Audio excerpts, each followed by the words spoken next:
used to say, what if this happens? It's called the language of the poor. What if this happens? And on top of that, if this was to happen, look at the fix I'd be in. I better not try. I could always ace myself out.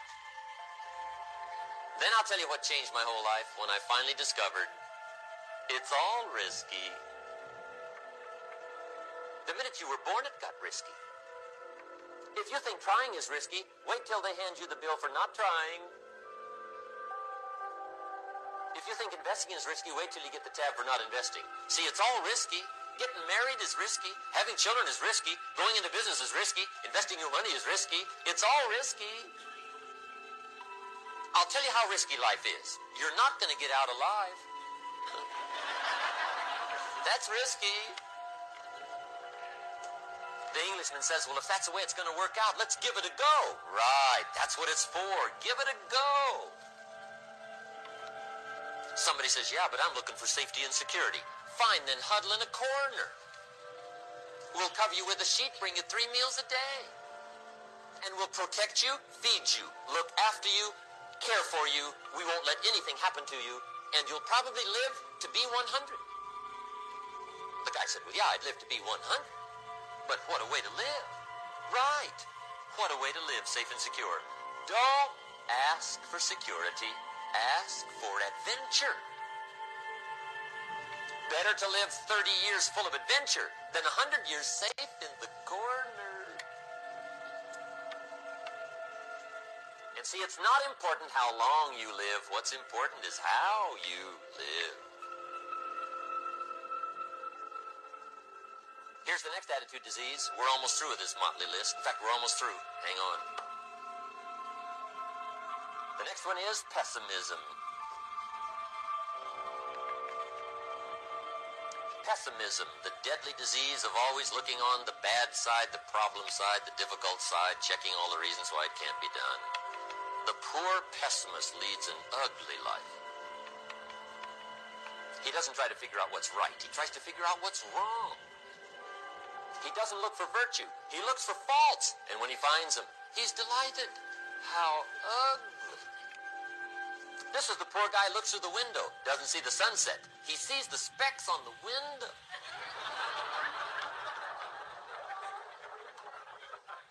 And this is the poor guy, right, who rushes up, takes such leave of his senses. This guy rushes up and he says, I've got 5 good reasons why it won't work. He's so dumb, he doesn't know. All he needs 1. He's got 5.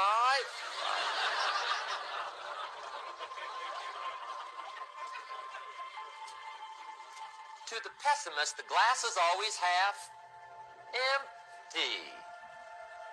To the optimist, the glass is half full. Why would the same measure affect people 2 different ways? Answer, it all depends on how you look at it. Our lives are mostly affected by the way we think things are, not the way they are. The way we think they are affects us most. There's a subject we don't have time to get into tonight called better thinking habits. One of the major things Shove taught me when I met him, he said, poor thinking habits keeps most people poor. Not poor working habits. Most people work hard, but they don't think hard. And Shove taught me that the mind is like a factory, a mental factory. And whatever you think about all day long pours ingredients into this mental factory. And that's what builds the economic, social, financial fabric of your life. He quoted me a Bible phrase that says, as you think, so you become. How awesome. When he talked about poor thinking habits, he had me. I used to start the day reading the morning newspaper. I mean, you can believe that or not. I'd get a cup of coffee and read the paper. I'd load up on wars and riots and murders and stabbings and killings and bank robberies and muggings and car wrecks and tragedies. I'd even read the back pages. I seem to like that stuff for some weird reason. I'd load up on all that, and then I'd start the day. You can imagine the kind of days I used to have. You walk around on your financial knees. They call you economic peewee.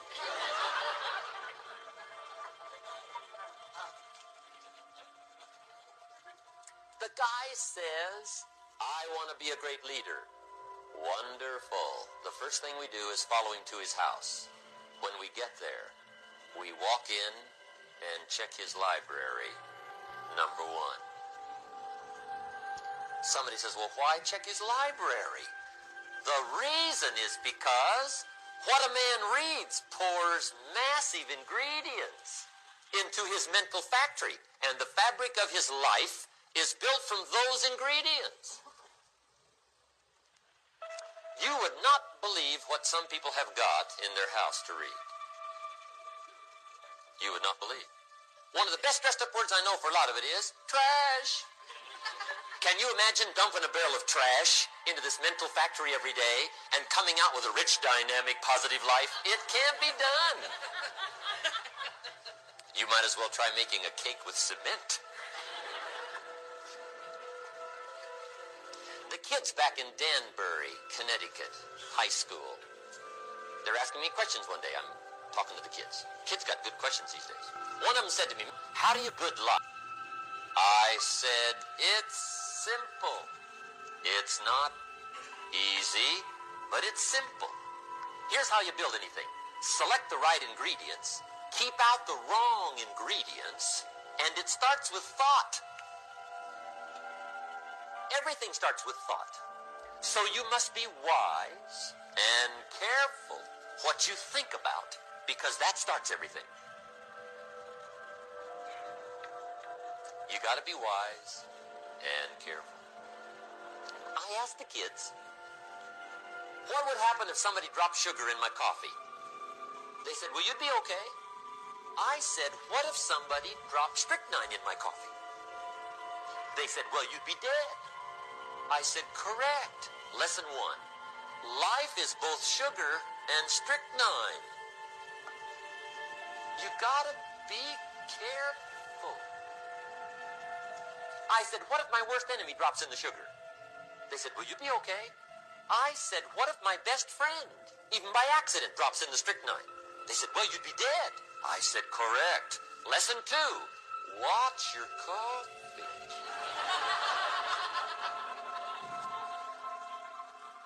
You got to be careful. See, it doesn't matter who hands you the bad stuff. It doesn't matter where you get the bad stuff. It'll still do its damage on your bank account, wherever you get it.